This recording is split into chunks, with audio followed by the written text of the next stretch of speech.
The last 41 years at WGN-TV trying to show people how much I care about them. And tonight, with this honor, you've shown me how much you care about me, and I am forever grateful. Thank you.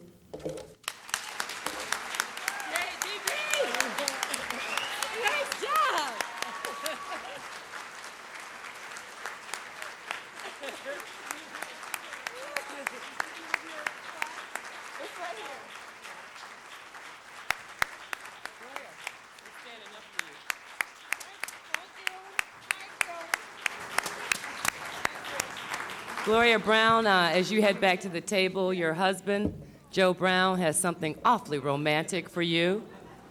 Some red roses. Now that's love. And he is a strong man to hang with that woman all this time. And Linda, if I may, just one more thing before I go. Pat Harvey, before you sit down, and I know Gloria will appreciate this, I gave Gloria a note earlier tonight saying that we all stand on the shoulders of giants, and I thank Gloria for being a giant in my life.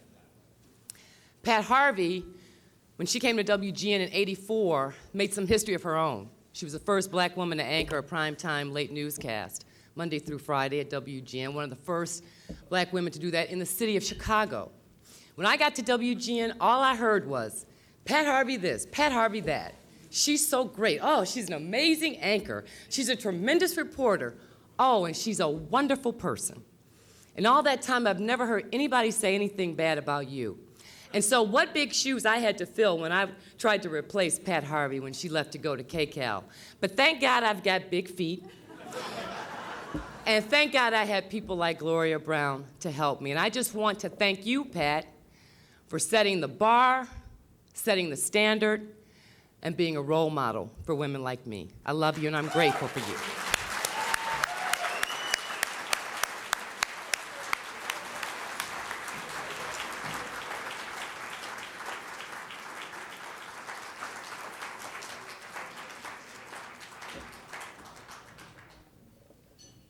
Three powerful women, everybody. Thanks very much. And now our next honoree is Peter Karl.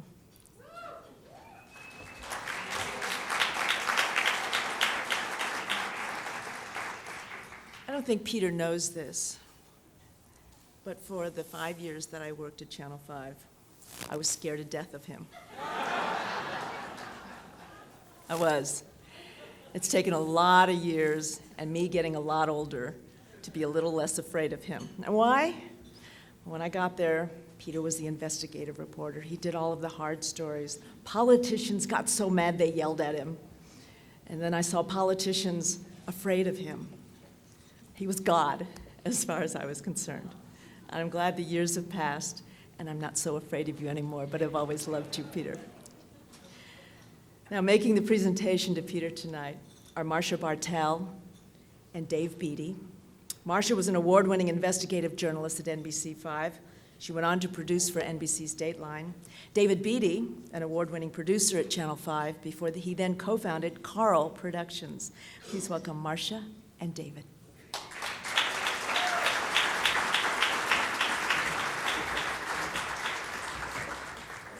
I'm still afraid of Peter.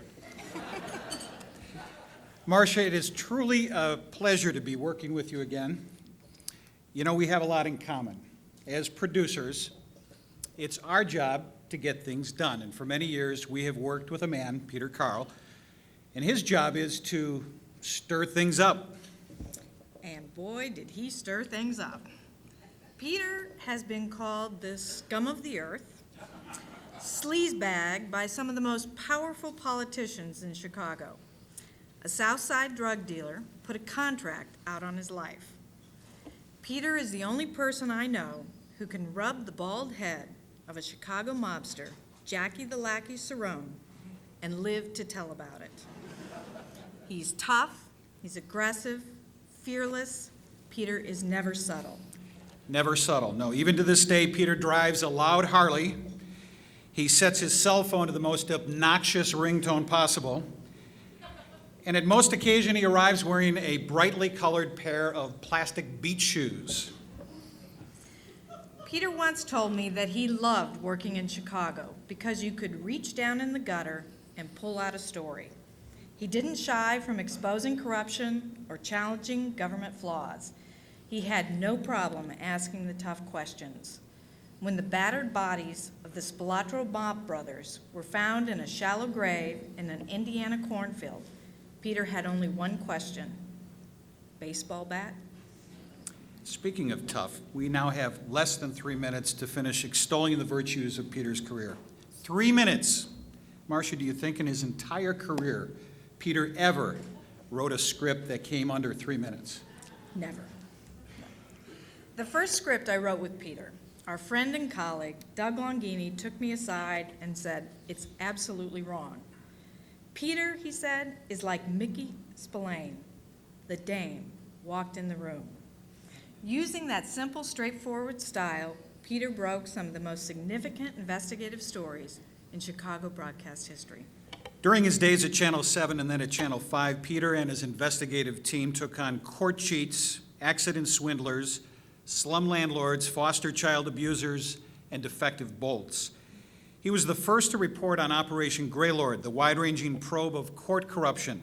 Peter also broke the story about the dangers of radon gas in homes. Peter's investigations have earned countless awards, including the George Foster Peabody Award, the Robert F. Kennedy Journalist Award, 2 Columbia DuPont Awards, 11 Regional Emmy Awards, a United Press International Best Reporter Award, and on and on and on.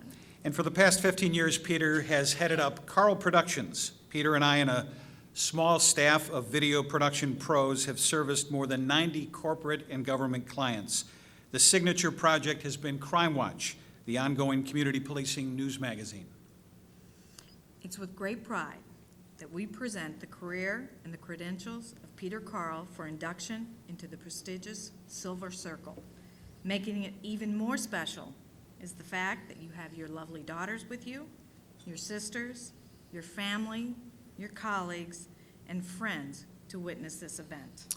Peter, 15 years ago, we left NBC behind, and I think a lot of people thought we were crazy. They were right. But I knew that working with you, that we would find a way to make this thing happen, to make it work, and we have. And I'm proud to call you my partner and my friend, and I couldn't be prouder of all that you've accomplished. I love you.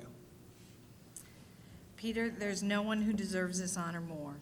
As you'll see in the video recap of Peter's investigative career, it has been an incredible journey. And Peter, thank you for taking me along. The FBI believes that bookie is connected with the Chicago Mafia. The swindle may start out simple enough. The drug runners rendezvous with suppliers. Unit 5 has obtained copies of thousands of rapes that are not reported. The results are stunning. I'm Peter Karl, and this is Chicago Crime Watch. His reports break news and gain huge ratings. His reports shine a bright light on corruption. His work wins awards. More importantly, it saves lives. The last 30 years, Peter Karl has shown us what is wrong in our world, and he has also shown us what is right and what is possible. Peter Karl, never afraid to tackle the tough story, always eager to ask the tough questions. Do you think that it's right to give women jobs after I you don't have think sex much with of you. You're the scum of the earth, and so is the BGA. That's fine. I'm not interested in giving any statements at this time. Listen, I don't want to answer these questions. We'd like to talk to you if we could. I don't care to comment. Is there a way we can see the doctor at all? No. Get your hands off me. Get your hands off me, mister. I'm not.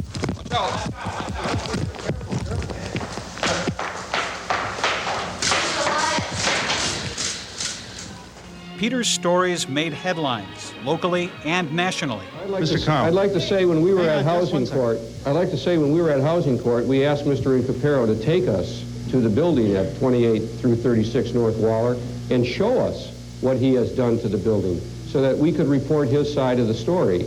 And he would not go there with our camera crews. Well, now, wait a minute. You My would not attorney go... said to me, don't go with an individual that's trying to be a sensationalist and make his living off of your demise. Right. Judges, attorneys, bailiffs, and police officers were allegedly recorded by the FBI while accepting bribes. And we have learned that electronic listening devices were planted in the chambers of at least one judge who has been a target of this investigation. Do you have enough police officers to man the beats in the city of Chicago? As an administrator, I want as many police officers as I can get. But that's not the point I'm trying to get across to your listening public. In America, every year, 200 billion bolts are used in construction projects, in airplanes, and in nuclear power plants. And it's now estimated that 60% of those bolts are counterfeit, substandard, or they lack the proper certification. A Unit 5 Better Government Association investigation reveals Illinois officials knew about specific areas believed to be radon hotspots, but never acted. Just to show you how useless these stairwells can be, if there were a fire on the second floor of this building, you'd have to bust through the wall to get to the fire escape. For the last 15 years, Peter has concentrated his efforts in the area of community policing, law enforcement training, and community safety issues. This is our kickoff show, and we're coming to you from 11th and State, headquarters for the Chicago Police Department. Peter Karl Productions also produces a variety of safety videos, awareness videos, and training videos. Hairstyles and fashions and TV graphics constantly change. But for more than 30 years, Peter Karl has been reporting and educating and informing. Peter Karl, a true Chicago legend. Does that work for you? Did I say it okay? Does that work for you? Does that work? Does that work for you, Dave? Does that work for you? Does that work for you, Dave? Again? Okay. Okay. Did I say that right that time? Okay. Okay. Okay. Is that okay? No, that's not right. It never stops.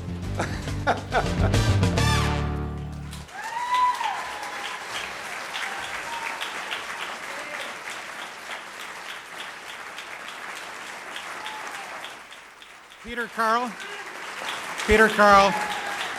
that worked for us. That was okay. We're honored to present you into the Silver Circles Award.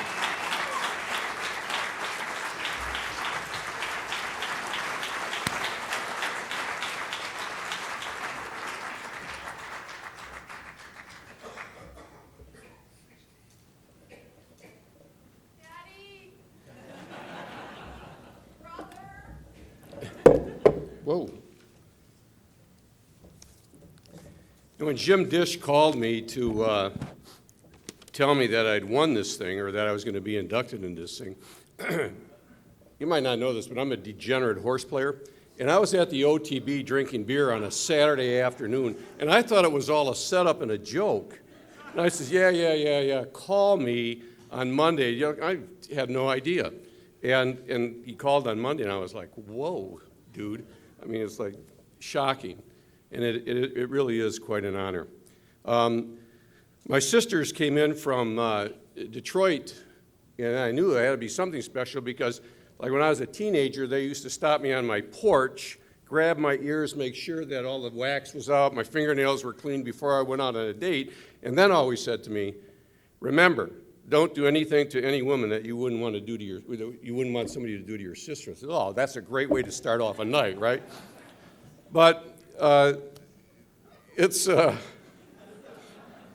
can't believe some of these things that we did because we did a lot of stories here. It was great. And Linda, I'm really sorry that you were afraid of me. I mean, but I am humbled, truly, to be inducted into the Academy's Silver Circle. This is such an honor to be with so many others who are here, and it's just incredible. I never thought, as a kid growing up in the Lower East Side of Detroit, that I would be rubbing elbows with such incredible company. That being said, after seeing some of the stories and some of the things that people graciously said about me, I have to say that my mother always told me to never forget where you came from, and that remember, when anybody sits on the toilet, they all look the same. So that always gave me the courage to never be afraid of anybody, no matter who it was. You know, I have been so blessed my entire time here in Chicago in Chicago television. I've had the incredible experience of working with some of the very, very, very best journalists in the world right here in Chicago. The Marcia Bartels, the Doug Longinis, the Carol Marines, the Don Mosleys, the Deb O'Malleys, the Paul Hogans, and of course, my partner now, Dave Beatty. My career has been just an incredible, incredible ride. I have been able to do all the stories anytime. I was allowed to travel anywhere those stories have taken me without resistance, and once again, surrounded by the very best in journalism. It's been an incredible life being a voice for the voiceless many times, taking stories from the south side of Chicago where at times nobody cared about a drug dealer. I'll tell you, when I first came to Chicago in 1977, I was on my way home. It was right before Christmas, and I had been in town for just a couple of months. And when I worked in Detroit, they had a sign up on the wall that said, "Answer the phone." And the news director always insisted that we answered the phone. And now here it is at Christmas time. I'm waiting to catch a train, and I'm going out of the newsroom. And this was at Channel 7 when it was the newsrooms were all split up, not anything like it is today. And I'm walking out the door, and I'm rushing to get to the train. And the phone is ringing, and it's ringing, and it's ringing, and I'm out the door. Son of. So I come back in, and I pick up the phone, and I said, "News, Karl." And on the other end of this phone is a black woman who is in a hospital bed, and she says, "Is Geraldo Rivera there?" And I said, "Geraldo's in New York tonight, but I'm the next best thing in Chicago." And so this woman, who is only known to me as Marlene, told me this incredible story about how the black people on the south side of Chicago were suffering from a disease of drugs called T's and Blues. And I missed my train for about 3 hours and took copious notes of this woman who was in a hospital bed dying. And the very next morning, we went out and we filmed, it was film back then, the clinics that were distributing T's and Blues, Talwin and pyrobenzamine, to people who would go in there with a sore back and a runny nose. And we closed down, I don't know how many clinics, took doctors' licenses away from people who were prescribing these drugs, and saved the taxpayers of Illinois millions and millions of dollars in fraudulent prescription drugs. And that was the start of it, basically, in Chicago. And as I say, it's been incredible. I continue to be surrounded by the best people at Karl Productions, Jamie and Tony and Maureen and Taylor, and they continue to work hard and endlessly and unselfishly to help us meet our goals and to meet our deadlines. And whether it was at Channel 5 or Channel 7 or currently at Karl Productions, everyone around me has always made me look good. And for that, I will be forever grateful. And for all of you, this award that I'm honored, this award that I'm honored with tonight is not just for me, it's for all of you. And I'd like to thank the Academy for this wonderful opportunity, and I'd like to thank every one of you for making this a special night. Thank you.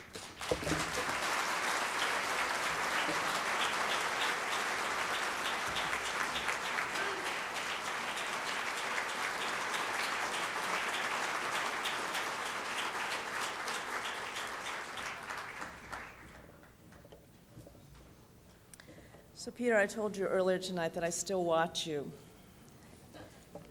And what you don't understand is I'm still a little afraid, because when I turn my TV dial and there you are, and I see you, I'm afraid to turn it away, because Peter might get mad at me. So, our final inductee this evening is Don Ephraim. All of us in this room know plenty of people who've been represented for many years wonderfully by Don Ephraim. And what we know about him is how much respect he has in this community because of his honesty, because of his integrity. And presenting him this award tonight are two industry giants. Both of them are Silver Circle members themselves. Roger Ebert is the Pulitzer Prize-winning film critic of the Chicago Sun-Times. He's the host of the syndicated Ebert and Roper program. He's also a film critic for ABC 7 News and a good friend. Jory Luloff was a groundbreaking news anchor and commentator for Channel 5 as well as Channel 7. Please welcome Roger and Jory.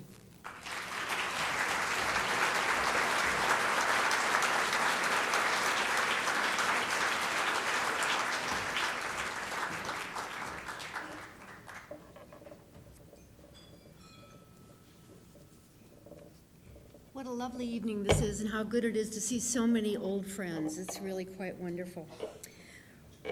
Roger, I don't know what your experience with agents was before Don came along. None. Well, you're quite lucky, because before I met Don, my experience with agents was pretty one-dimensional. What it consisted of is they would come meet with me, they'd say, "Okay, honey, sweetie, baby, here's the deal, sign here." And that was it. That was it. And I did. So imagine my surprise when I first met with Don.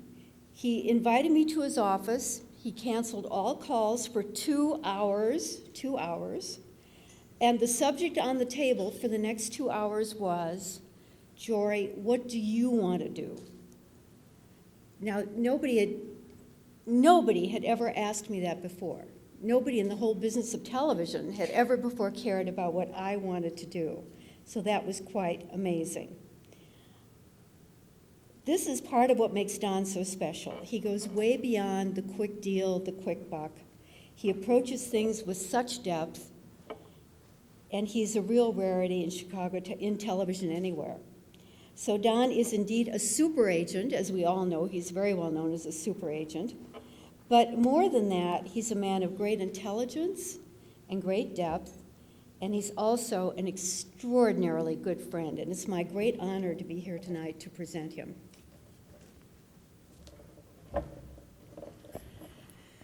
I had never had an agent, and Gene Siskel and I were leaving public television to go to Tribune in syndication, and Gene said, "Roger, we need to have the same agent." And I said, "Why?" And he said, "Well, because otherwise blood will be shed." And he says, "The agent we need is Don Ephraim." And I said, "How do you know that?" And he says, "I've looked into it." Many of you in this room know Gene Siskel and know that he always knew the best restaurant, the best route to get there, what the taxi driver was doing wrong, when to get up in the morning. Yeah, in New York, he would be stopped on the street by strangers talking about the Statue of Liberty, and he would tell them what boat to take. And so I trusted him that Don was the agent for us, and we went to talk to Don, and we signed a contract, and then Don regretfully said that the contract had to be rewritten.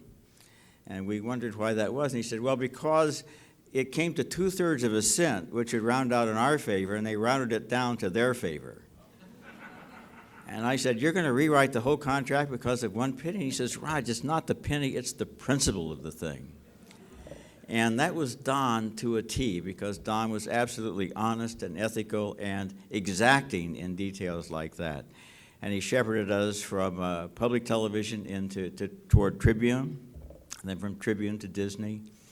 And there were many adventures along the way. And he also arranged for me to become the film critic of Channel 7. And Don, I hope you don't mind if I tell the story about the day that I was fired as film critic of Channel 7, because that isn't widely known. A program director there, who is no longer working in Chicago and so therefore is not in this room, had gotten some information from the McGidd people or somebody in Iowa that were studying demographics and decided that the viewers no longer wanted film reviews. And so Don called me up and said, they're not going to renew your contract. And I said, oh, well, that's too bad. And he says, no. He says, listen, here's the way we handle this. I'll bet you Joe Ahern doesn't even know about it. Let's just go in and thank him, and you let me handle it. So we go in and shake hands, and I say, well, Mr. Ahern, it's been a real pleasure working here. I've enjoyed every moment of it. I love the people. And Don says, yes, and you know, Roger is still a friend of the station. For example, if Jimmy Stewart were to die, or somebody like that, and needed somebody to come on the air, Roger would be happy to do that. And I said, oh, sure, yeah, that'd be great. He says, like at Oscar time, when they named the nominees, Roger would be happy to come in and do that for you, even though he's no longer working. Oh, yeah, sure, I'd be happy to. He says, like if a big movie comes out, like Star Wars, and you need somebody to say something about it, Roger could do that too. Ahern says, yeah, that would be very useful. And so Don says, okay, Roger, we can leave now. Thank you very much, and I'll call you back later, he tells me in the corridor.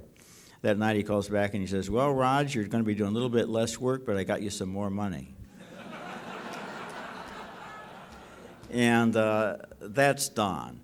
But there was another part of Don. Both Gene and I, during the course of our careers, had some health problems. And that's when you saw the real Don, because he was loyal and he was caring and he was considerate and he was tactful and he was there. And there was love and when it was needed. And that was the Don that was most important to me and still is.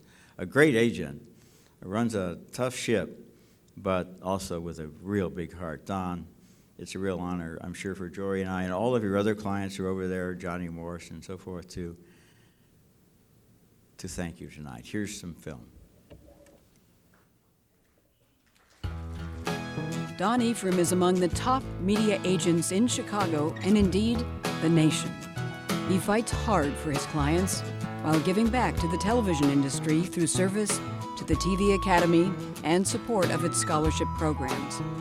Don and his clients quite literally changed the face of Chicago television for decades. Those who praise Don for his stellar career are themselves a who's who of the media world.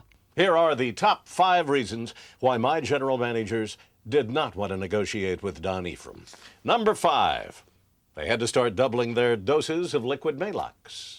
Don was Chicago's first super agent, and he did it by breaking new ground in the relationship between broadcast talent and the people who employed them.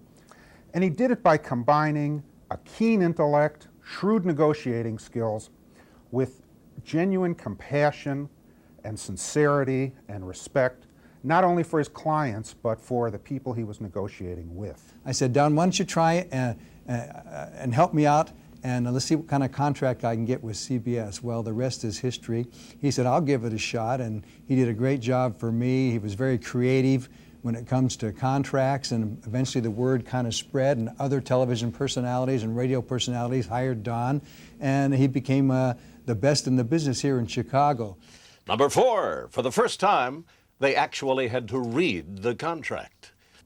You know, Don reminds me of a great waiter at a classy restaurant. Knowing, caring, sharing, and his going rate is only half that of a waiter's usual gratuity. What a buy, what a guy. Here's cheers and chow-chow to you, Don. Particularly in your role as chairman of our Constitutional Review Committee, you changed the course of the Academy, our mission, expanding it into the digital world, diversifying our membership, and really setting the stage for the decade to come. Number 3, it was actually the pilot for Fear Factor. I got to do my first deal with Don when I went to see him on behalf of the Loop radio station in the early 90s about a deal with Siskel and Ebert, 2 of his clients. I came out with another client, Eddie Schwartz. That Don, he's good. You were so instrumental to our, not only to our success professionally, but also you were a confidant, you were a friend, you were somebody who we could turn to for advice. I would talk to you about buying a house, about buying a car. You have just been so important to me all along. Number 2, For warm-ups, they asked Claire Densler to come in and walk on their back.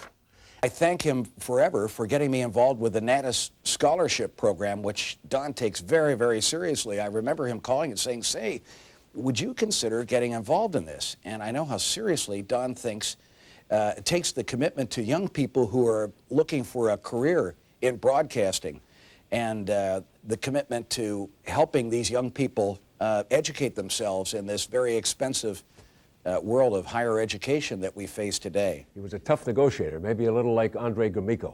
He wouldn't go into a GM's office. In other words, with meek and mild Casper Milquetoast style. In other words, he'd lay on the cards on the table. He knew enough to keep. He didn't go in there and have his, for example, have his mouth shut and his bowels open. He went in and fought for you, which was very important. And number one, for a week after signing a contract, they found it painful to sit down. He's been very supportive over the years of the Museum of Broadcast Communications. In fact, was one of the very first members of the Television Academy Board to hear about the dream of a broadcast museum in Chicago. He's been very supportive at the board level, and also personally, he's gone into his own pocket to make contributions to the museum, and I sincerely appreciate that. Don Ephraim is a class act, and he has a class act in the next generation coming along as well. We salute you, Don Ephraim, on a brilliant career in support of the people and institutions that make up the TV industry. Congratulations on your induction into the Silver Circle.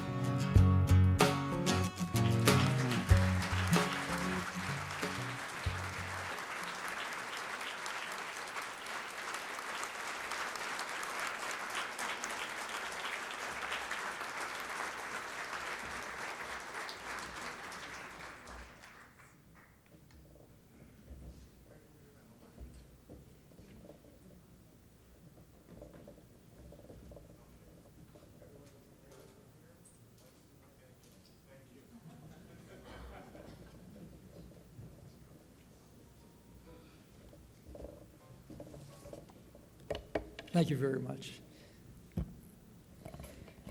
Jory and Roger, thank you for those very kind words. I am most honored to be inducted into the Silver Circle by the National Academy of Television Arts and Sciences.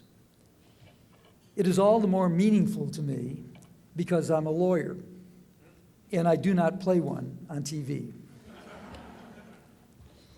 Today, of course, there are so many lawyers on television, real as well as actors, that it's a cottage industry. Yet lawyers have not always been held in great respect. It has been said that 99% of the lawyers give the rest a bad name. Or the difference between a haddock and a lawyer, one is cold and slimy and the other is a fish. Or the difference between a lawyer and a sperm is that a sperm at least has a 1 in a million chance of becoming a human being.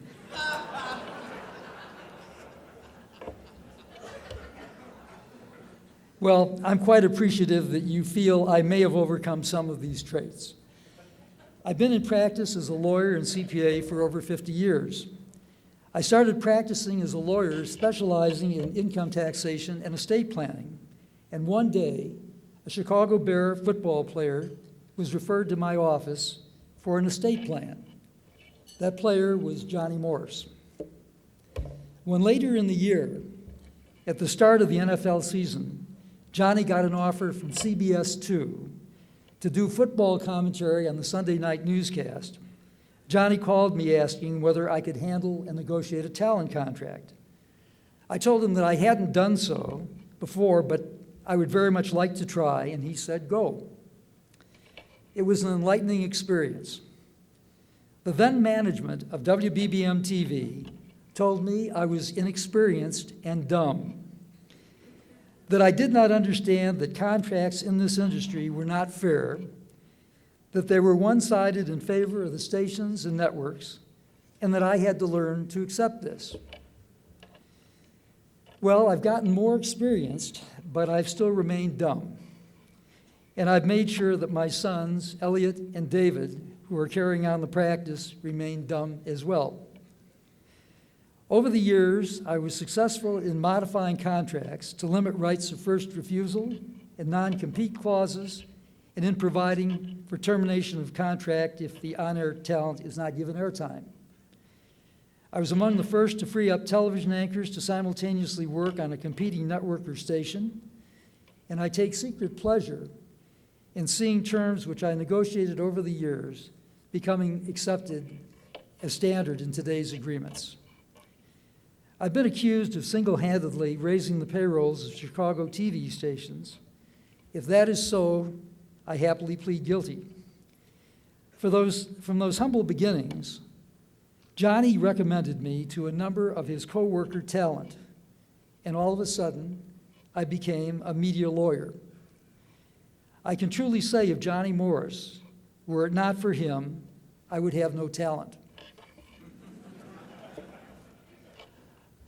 Over the years, I had the privilege of representing many television anchors, reporters, commentators, weather and sportscasters, talk show hosts, movie reviewers, entertainment people, some of whom are on the stage, here, or in the ballroom tonight, and many of whom have been inductees into Silver Circle. I am proud to say that almost 25% of the Silver Circle inductees have been clients of our office. Our work has included representation of radio journalists and personalities, of newspaper reporters and columnists. We've negotiated for clients in Chicago and around the country with local stations, networks, and cable, and we're involved in the field of national syndication in the early days. Our clients have been recipients of numerous Emmys, Peabodys, Pulitzers, and other awards, and a number of our sports clients are in the football and baseball halls of fame. I remember when over 30 years ago, I first started representing Bill Curtis, who, as you know, is also a lawyer. Bill and I reached a mutual understanding as to his representation. He agreed not to practice law, and I agreed not to become a television anchor. I am sad to remember a few of those clients who are not with us anymore. Among them are Gene Siskel, Jack Brickhouse, John Coughlin, and Tim Weigel. And I'd like to offer a special prayer for John Drury. I've had many wonderful experiences with clients like Jory Luloff, Roger Ebert, John Drummond, Ron Weiner, and many other clients. It is because of people like these who put their trust in me that I am here tonight. It's been stimulating and gratifying to play a part, however small, in the professional lives of many television personalities. Along with this gratification has come economic rewards which permit me to provide some giving back to this industry. When I was a kid growing up on the South Side seems to be very popular tonight, but I grew up on the South Side of Chicago. And like many of you, my parents were unable to provide for my college tuition and expenses. I started working at age 14 as a Jewel food store stock boy, and through my various after-school and summer jobs, paid for my college expenses at DePaul University, and together with some scholarship grants, my legal education at the University of Chicago. I mention this because in the course of my participation with the Academy and my desire to give something back to the community, I founded and became the driving force behind the Chicago chapter's scholarship program, which has been ongoing for more than 10 years. Through my own contributions and those of clients I encouraged to participate, we have awarded monies to approximately 35 worthy college seniors majoring in television-related studies. I believe that the Chicago chapter program is the largest of all the Natus chapters throughout the United States. I've served on the board of Natus Chicago since the early 1980s, having been a vice president and long-term treasurer.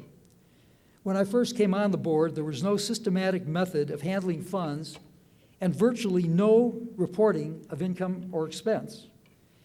As treasurer, I designed and set up a computerized accounting and reporting system, which is still in use today.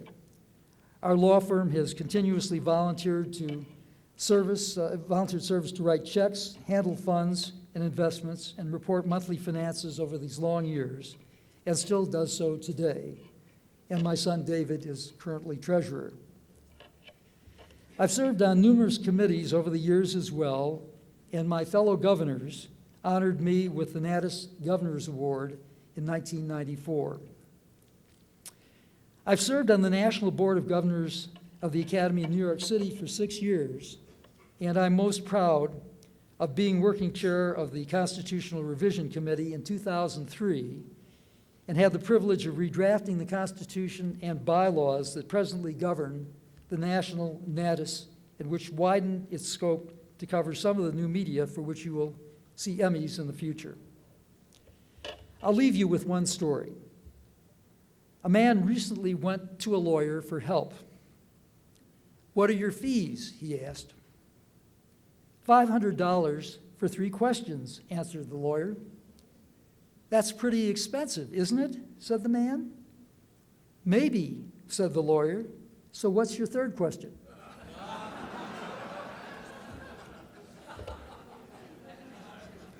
Well, my questions and answers are concluded, although if you have any, I'll be happy after the program. But I have some thanks to render. I've been blessed with a loving family, 3 sons, Eric, who is a CPA and bank officer, and Elliot and David, who are lawyers with Ephraim and Associates, who are carrying on our media representation. My 3 daughters-in-law are wonderful wives and mothers. I have 6 grandchildren, the oldest of whom just turned 7. I want to thank them all, as well as my significant other, Gail, for their help and support. I thank my staff, Joe Coyne and John Foy, for their efforts over the years. I want to thank my mom and dad, who passed on, but who provided me with the nurturing love and opportunity to achieve my dreams. And lastly, but not least, I want to thank the Academy and its many dedicated and hardworking members who themselves deserve this award, but have been gracious enough to provide it for me. Thank you very much.